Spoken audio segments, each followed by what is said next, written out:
Welcome po sa Talking Toshi TV, mga katokers, mga katokis, mga katoshis. Ito po ang ating recipe for today, ginataang mais.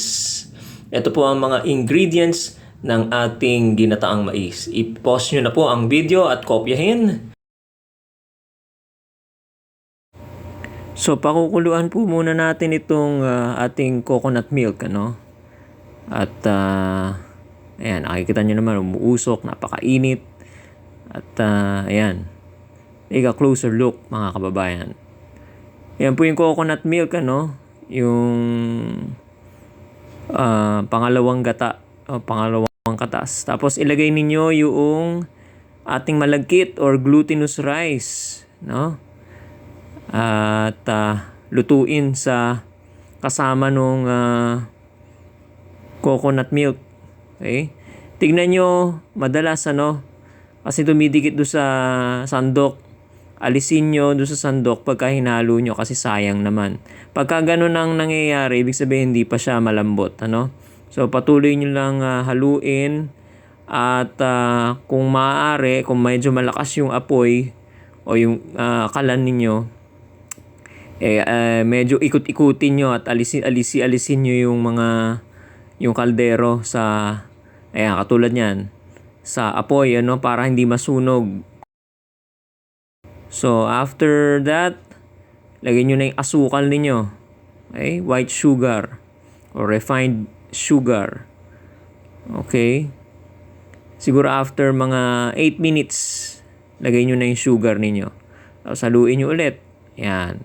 O, alisin nyo. Yan. Tama yan, ano?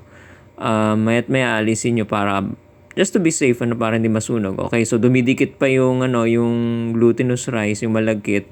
So hindi pa pwede yan, hindi pa malambot. So after a few minutes, ilagay nyo ulit iligay nyo na yung whole kernel corn. Okay? Pwede na yung sa lata, no? Ayan. Tulad niyan, pwede na yung sa lata. Or kung gusto nyo, yung fresh. Galing yung binibili sa palengke. Okay. So, ayan, o, tingnan nyo. Yan yung mais. No? Pwede na yan, ano? So, haluin nyo lang ng haluin. Okay? Babantayan nyo, ha? Haluin lang ng haluin kasi baka mamaya dumikit, no? At natutuyo po yan habang pinalalambot po ninyo yung mais at saka yung malagkit. So, pwede nyo lagyan ng tubig, no?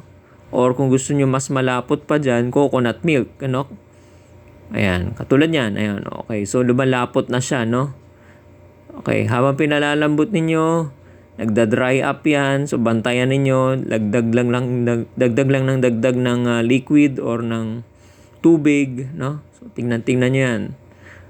Nasa masusing pagbabantay lang yan. Tapos, tikman nyo na muna. Kasi may asukal na yan, no? So, tikman ninyo. Okay. Both yung lasa at saka yung lambot ng mais at saka ng glutinous rice. O, hindi pa raw pwede. Okay. Pangalawang tikim. Tingnan natin. After a few minutes, tinikman natin ulit. Pwede na ba yan? Konti na lang daw. Konting-konti na lang lalambot na. Okay. So, dagdag pa tayo ng tubig. Ano? Paunti-unti lang yung tubig. Huwag masyado marami. Kasi baka naman sumobra.